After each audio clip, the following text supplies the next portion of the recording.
Break news Alluri Sitaramaraju జిల్లా అనంతగిరి మండలం జీనపాడు వద్ద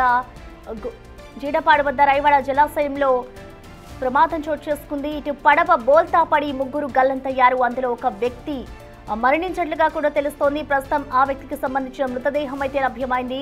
మృతుడు జినపాడుకి చెందిన గంజి జీవన్ గా అయితే స్థానికులు గుర్తించారు. ఇటు ఫారెస్ట్ వాచర్ అప్పలరాజుతో పాటు మరో వ్యక్తులు అనంతగిరి మండలం జినపాడు రేవ్ వద్ద రైవాడ జలాశయం అవతల అటవీ ప్రాంతానికి నాటు పడవపై వెళ్లారు. అయితే తిరిగి ఒడ్డుకు వస్తున్న క్రమంలో ఒడ్డుకు కొద్ది దూరంలో ఉన్న సమయంలో పడవ బోల్తా పడింది. ఆ పడవలోనే ఉన్న జీనపాడుకి చెందిన జలద ప్రసాద్ ఒడ్డుకు చేరుకోగా ముగ్గురు వ్యక్తులు నీటిలో మునిగిపోయారు.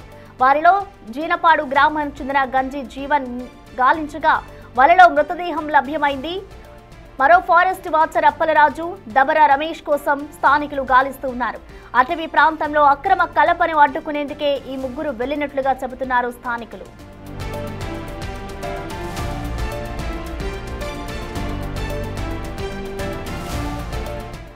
పడవ బోల్తా ఘటనకు సంబంధించిన పూర్తి డీటెయిల్స్ ని మా ప్రతినిధి రాజు అందిస్తారు. రాజు,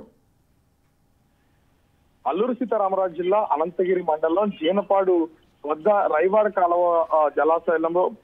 జలాశయంలో పడవ బోల్తా పడింది. ముఖ్యంగా ఈ పడవకు సంబంధించి పడవ బోల్తా ఘటనలో అటు ఫారెస్ట్ కి సంబంధించినటువంటి ఫారెస్ట్ వాచర్ అప్పారావుతో సహా మరొక ఇద్దరు మృతి చెందినటువంటి పరిస్థితి కనిపిస్తుంది.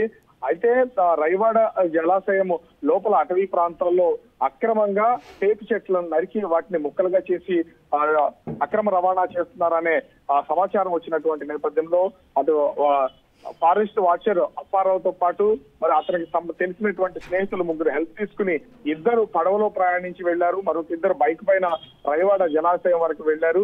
వెళ్లి మొత్తం అంతా పరిశీలించి వచ్చిన తర్వాత ఆ దగ్గరికి అంటే తిరిగి వస్తున్నటువంటి సమయంలో దగ్గరికి అంటే ఒడ్డుకి మరికొంత దూరంలో ఉండగానే మిగిలినటువంటి ఇద్దరు స్నేహితులు కూడా ఈ పడవలో ఎక్కినటువంటి పరిస్థితి ఉంది. మొత్తం నలుగురు సాధించి వస్తున్నటువంటి ఆ సమయంలో ఒక్కసారిగా పడవ బోల్తా పడడంతో మొత్తం ఆ ముగ్గురు అయితే మృతి చెందారు. ఒకరి మృతదేహం అయితే లభించినటువంటిది అయితే ఉంది. ఇక్కడ అంటే ఈ చనిపోయినటువంటి ఘటనకు కూడా ఒక ఇంట్రెస్టింగ్ వార్త ఉంది. అది తండ్రి కొడుకులు ఈ రైవాడ జలాశయంలో మునిగిపోయినటువంటిది. అప్పారావుతో పాటు తండ్రి కొడుకులు కూడా వెళ్లారు. వెళ్ళినటువంటి వాళ్ళల్లో ఆ కొడుకు మునిగిపోతున్నటువంటి సమయంలో కొడుకుని రక్షించే ప్రయత్నం తండ్రి అయితే చేశారు. జీవన్ అనే వ్యక్తి చేసినటువంటిది అయితే ఉంది. కొడుకుని రక్షించి ఒడ్డుకు చేర్చి ఇంకా ఈదలేక తండ్రి చనిపోయినటువంటిది అయితే ఉంది. అంటే ఒక గవర్నమెంట్ ఉద్యోగి ఫారెస్ట్ డిపార్ట్మెంట్ కి సంబంధించినటువంటి వ్యక్తితో పాటుగా మరొక ఇద్దరైతే దీంట్లో గల్లంతా చనిపోయినటువంటి పరిస్థితి అయితే ఉంది. ప్రస్తుతం వాళ్ళ కోసం ఇప్పటి వరకు చీకటి పడే సమయం వరకు కూడా మొత్తం దాన్ని అక్కడ ఉన్నటువంటి స్థానిక మత్స్యకారులు చెల్లిడి పట్టినటువంటిది అయితే ఉంది. అయితే ఆ మత్స్యకారులు వేసినటువంటి వలలో జీవన్ చిక్కడం బయటికి రావడం అయితే జరిగింది. మరొక ఇద్దరు మృతదేహాలు తెలియాల్సినటువంటిది అయితే ఉంది. ఒక విధంగా చెప్పాలంటే చనిపోయినటువంటి ఈ ముగ్గురు కూడా అక్రమ కలప రవాణాన్ని అడ్డుకోవడం కోసం మొత్తం అంతా పరిశీలించి వెళ్లి వచ్చినటువంటి సమయంలోనే ఈ ఘటన అయితే జరిగింది. ఇంకా ఫారెస్ట్ వాచర్ అప్పారావు మృతదేహం అయితే లభించలేదు. అప్పారావు కూడా 2 నెలల క్రితమే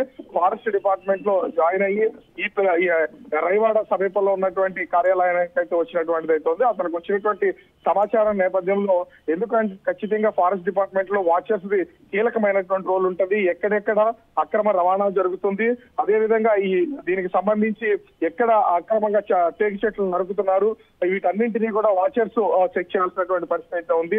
ఈ నేపథ్యంలోనే అప్పారావుకు వచ్చినటువంటి సమాచారంతో రైవాడ కాలువ అంటే రైవాడ రిజర్వాయర్ కూడా ఒక విధంగా చెప్పాలంటే ముఖ్యంగా ఇటు అనకాపల్లి జిల్లాలో ఉన్నటువంటి మాడుగుల నియోజకవర్గం నుంచి అటు అల్లూరి సీతారామరాజు జిల్లా అనంతగిరి వరకు కూడా ఉంటుంది. 2 జిల్లాల పరిధిలో ఉంటుంది.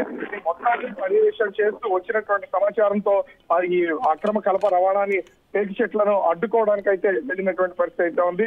తిరిగి వస్తున్నటువంటి సమయంలో ఈ ప్రమాదం సంభవించడంతో ముగ్గురు అయితే గల్లంతయ్యారు. దీనిలో ఒకరి మృతదేహం ప్రస్తుతం అయితే లభ్యమైంది. పోలీసులు కూడా బయటపడ్డటువంటి వ్యక్తి ద్వారా మిగిలిన సమాచారం అయితే అందిస్తున్నారు. చీకటి పడినటువంటి నేపథ్యంలో మిగిలిన వారి ఇద్దరు మృతదేహాల కోసం సెర్చ్ ఆపరేషన్ అయితే ప్రస్తుతం ఆగినటువంటి పరిస్థితి అయితే ఉంది. రేపు ఉదయం ఈ గల్లంతైనటువంటి మరొక ఇద్దరి కోసం కూడా సెర్చ్ చేసే అవకాశం అయితే కనిపిస్తుంది. ప్రస్తుతం ఓకే రాజు, థ్యాంక్ యూ.